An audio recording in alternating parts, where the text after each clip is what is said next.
ಸುಧೀರ್ ಕುಮಾರ್ ಮುರಳಿ ಹೇಳಿದರು ಮೊನ್ನೆ ನನ್ನ ಮೇಲೆ ಸ್ಟ್ರೈಕಲ್ಲಿ ಬೆಳಿಗ್ಗೆ ಸಂಪೂರ್ಣ ಅವರಿಗೆಲ್ಲ ಬೆಳಗ್ಗೆಯಿಂದ ಸಹಕಾರ ಕೊಟ್ಟು ಅವ್ರು ಹೊಡೆದ ಅರ್ಧ ಗಂಟೆಗೆ ಆನೆ ಹಿಡಿದಿದ್ದೀವಿ. ನಾನು ಅಲ್ಲಿಗೆ ಹೋಗಿ ಹೇಳಿದೆ, ಇಲ್ಲ ಆನೆ ಹಿಡಿದಿದ್ದೀವಿ, ನೀವು ಪ್ರತಿಭಟನೆ ಮಾಡಿ, ಸರ್ಕಾರದ ಗಮನ ಸೆಳೆದಕ್ಕೆ ಪ್ರತಿಭಟನೆ ಮಾಡಿ, 1 ಗಂಟೆ ರಸ್ತೆ ತಡೆ ಮಾಡಿ. ಅಲ್ಲಿ ಆ್ಯಂಬುಲೆನ್ಸಲ್ಲಿ ಪೇಷಂಟ್ಗಳು ಬರ್ತಿರ್ತವೆ, ಆಸ್ಪತ್ರೆಗಳಿಗೆ ಪೇಷಂಟನ್ನು ಕರ್ಕೋಗ್ತಿರ್ತಾರೆ. ಅವ್ರು ನಾಳೆ ಹೆಚ್ಚು ಕಡಿಮೆ ಅದು ಅವ್ರ ಜೀವ ಕೊಡೋಕ್ಕಾಗೋದಿಲ್ಲ. ನಾವು 1 ಗಂಟೆ ಸಾಂಕೇತಿಕ ಪ್ರತಿಭಟನೆ ಮಾಡಿ, ರಸ್ತೆ ತಡೆ ಮಾಡಿ. ಬಟ್ ಒಂದು ವಾಹನ ಹೋಗಿ ಬರೋದಕ್ಕೆ ದಾರಿ ಬಿಡಿ ಅಂದ್ರೆ ಅದನ್ನು ಬಿಡಲಿಲ್ಲ.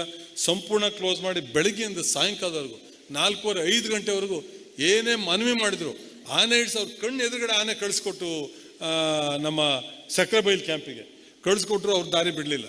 ಕೊನೆಗೆ ಅವ್ರ ಕುಟುಂಬದವ್ರು ಬೆಳಗ್ಗೆಯಿಂದ ನೀವು ಏನು ಮಾಡಿದಾರು ಮಾಡಿ, ಸ್ಟ್ರೈಕಾರು ಮಾಡಿ, ಪ್ರತಿಭಟನೆ ಮಾಡಿ, ನಮಗೆ ಊರಲ್ಲಿ ಗ್ರಾಮ ದೇವತೆ ಹಬ್ಬ ಇದೆ, ನಾವು ಸ್ವಂತ ಅಣ್ಣ ಬಂದ ಬಾಡಿ ನಮಗೆ ಕೊಟ್ಬಿಡಿ, ನಾವು ಹೋಗಿ ನಮ್ಮ ಶಾಸ್ತ್ರೋಕ್ತವಾಗಿ ನಾವು ಅಂತ್ಯಕ್ರಿಯೆ ಮಾಡಿ ಮುಗಿಸಿ ಹಬ್ಬ ಮಾಡಿ ನಾವು ಮತ್ತೆ ಬರ್ತೀವಿ ಅಂತೇಳಿ ಹೇಳಿದ್ರು ಕೂಡ ದಾರಿ ಬಿಡಲಿಲ್ಲ. ಲಾಸ್ಟಿಗೆ ಅಲ್ಲೇ 20 ಲಕ್ಷ ಪರಿಹಾರದ ಚೆಕ್ಕನ್ನು ಕೊಡಿಸ್ತು. ಸರ್ಕಾರದ ನಿಯಮದಂತೆ 20 ಲಕ್ಷ ರೂಪಾಯಿ ಪರಿಹಾರದ ಚೆಕ್ಕನ್ನು ಕೊಡಿಸ್ತು.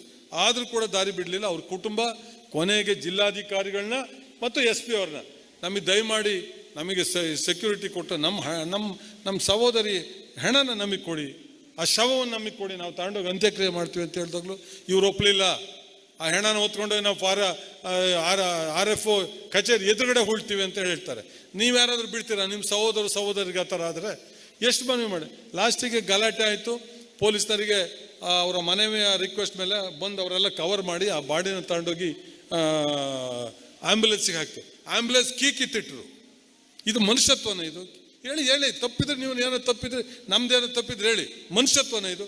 ಆ್ಯಂಬುಲೆನ್ಸನ್ನು ಕೊನೆಗೆ ಒಂದು 500 ಅಡಿ ದೂಕೊಂಡು ಹೋಗಿದ್ದು ನಮ್ಮ ಕಾರ್ಯಕರ್ತರು. ದೂಕೊಂಡು ಹೋಗಿ ಇನ್ನೊಂದು ಆ್ಯಂಬುಲೆನ್ಸ್ ತರಿಸಿ ಅಲ್ಲಿಂದ ಬಾಡಿಯನ್ನು ಎತ್ಕೊಂಡೋಗಿ ಅವ್ರ ಊರಿಗೆ ಕಳಿಸಿದ್ವಿ ಪೋಸ್ಟ್ಮಾರ್ಟಮ್ ಮಾಡಿ. ಆಮೇಲೆ ಆ ಪೊಲೀಸ್ ವಾಹನ ಅಲ್ಲಾಡಿಸಿ ಉಳಿಸೋ ಪ್ರಯತ್ನ ಮಾಡಿದರು. ಇನ್ನೊಬ್ಬ ಪೊಲೀಸರಿಗೆ ಕಲ್ಲು ಹೊಡೆದ ಮಹಿಳೆ ಒಬ್ಬರು ಪೊಲೀಸ್ ಇಲ್ಲಿ ತೂತಾಗಿದೆ. ಇದೇನಪ್ಪ ಫೋಟೋ? ತೋರಿಸಿ ಫೋಟೋ, ತೋರಿಸಿ ಆ ಫೋಟೋ ನೋಡಿ. ನಿಮ್ಗೆ ಇದು ಮನುಷ್ಯತ್ವನ? ಇದು ಎಲ್ಲ ರೀತಿ ಕೆಲಸ ಮಾಡಿನೂ ಕೂಡ ಇವರು ಪ್ರತಿಭಟನೆ ಮಾಡೋ ಉದ್ದೇಶ ಏನು? ನನಗೆ ನಾಮಾರ್ಧ ಶಾಸಕ ಅಂತ ಹೇಳ್ತಾರೆ. ನಾಮಾರ್ಧ ಶಾಸಕ ಆಗಿದ್ರೆ ನಾನು ಇಷ್ಟೆಲ್ಲ ಕೆಲಸ ಮಾಡಕ್ಕೆ ಆಗ್ತಿತ್ತಾ? 6 ಆನೆಗಳನ್ನ ಹಿಡ್ಸಕ್ಕೆ ಆಗ್ತಿತ್ತಾ? ಇವತ್ತು 30-40 ಜನರು ಕೊಂದಂಥ ಕ್ಷೇತ್ರಗಳು ಇದ್ದಾವೆ. ಒಂದೇ ಒಂದು ಆನೆ ಸೆರೆ ಹಿಡ್ದಿಲ್ಲ. ಇದು ನೋಡಿ, ಇದು ಮಹಿಳೆ ಪೊಲೀಸ್ ಅಧಿಕಾರಿ ಹೊಡೆದಿರೋದು. ಮತ್ತೆ ರಾಜಗೌಡ ಲಾಠಿ ಚಾರ್ಜ್ ಮಾಡಿಸ್ತಾ ಅಂತೇಳಿ ನಿನ್ನೆ ಬಂದ್ ಮಾಡಿ ಪ್ರತಿಭಟನೆ ಮಾಡಿದ್ರು. ಇದು ನ್ಯಾಯನ? ಇದು ರಾಜಕೀಯ? ಇವ್ರ ಥರ ಈ ರಣಹದ್ದುಗಳಿದ್ದಂಗೆ ಎಲ್ಲಿ ಹೆಣ ಬೀಳ್ತದೋ, ಎಲ್ಲಿ ಸಾವಾಗ್ತದೋ ಅಲ್ಲಿ ಇವರು ಪ್ರತಿಭಟನೆ ಮಾಡೋಕ್ಕೆ ರೆಡಿ ಇರ್ತಾರೆ. ಅವ್ರು ನ್ಯಾಯ ಕೊಡಿಸೋದಕ್ಕೆ, ಅವ್ರಿಗೆ ನ್ಯಾಯ ಕೊಡೋದು 1 ರೂಪಾಯಿ ಯಾರು ಕೊಡೋದಿಲ್ಲ. 1 ರೂಪಾಯಿ ಸಹಾಯ ಯಾರು ಇವತ್ತವರೆಗೂ ಮಾಡಿಲ್ಲ. ಯಾಕೆ 5 ಲಕ್ಷ ಇತ್ತಲ್ಲ ಆವಾಗ ನೀವಿದ್ದಾಗ, ಶಾಸಕರು ಜೀವರಾಜ್ರಿದ್ದಾಗ ಸತ್ತೋದ್ರಲ್ಲ, ಆವಾಗ ಯಾಕೆ 20 ಲಕ್ಷ ಕೊಡಿಸ್ಲಿಲ್ಲ? ಆವಾಗ ಯಾಕೆ 50 ಲಕ್ಷ ಕೊಡಿಸ್ತಿಲ್ಲ? ಇವತ್ತು ನಾವು ಕೊಡಿಸ್ತಾ ಇದ್ವಿ ಅನ್ನುವ ಮಾತನ್ನು ನಿಮ್ಗೆ ಹೇಳ್ತಾ. ಯಾಕೆಂದರೆ ಪ್ರತಿಭಟನೆ ಬಂದು ಆ ಸುಳ್ಳು ಮಾಹಿತಿ ತಪ್ಪಲ್ಲಿ ಹೇಳ್ತಕ್ಕಂಥದ್ದನ್ನು ನೀವ್ಯಾರು ಕಿವಿ ಕೊಡಬೇಡಿ. ನಿಮ್ಮ ಜೊತೆ ನಾವಿದ್ದೀವಿ ಅನ್ನೋ ಮಾತನ್ನು ಹೇಳ್ತಾ, ಈ ಆನೆ ಗಲಾಟೆಯಲ್ಲಿ 1 ವಾರದ ನಿದ್ರೆನೂ ಇಲ್ಲ, ರಾತ್ರಿ ಹಗಲು ಎಲ್ಲಿ ಯಾರನ್ನ ಹತ್ಯೆ ಮಾಡ್ತದೋ ಏನು ಅನ್ನುವ ಒಂದು ಆತಂಕ ಇನ್ನೂ ಕೂಡ ಇದೆ ನಮಗೆ. 2 ಆನೆ ಹಿಡಿಯೋವರೆಗೂ ನಾನು ವಿಶ್ರಮಿಸೋದಿಲ್ಲ.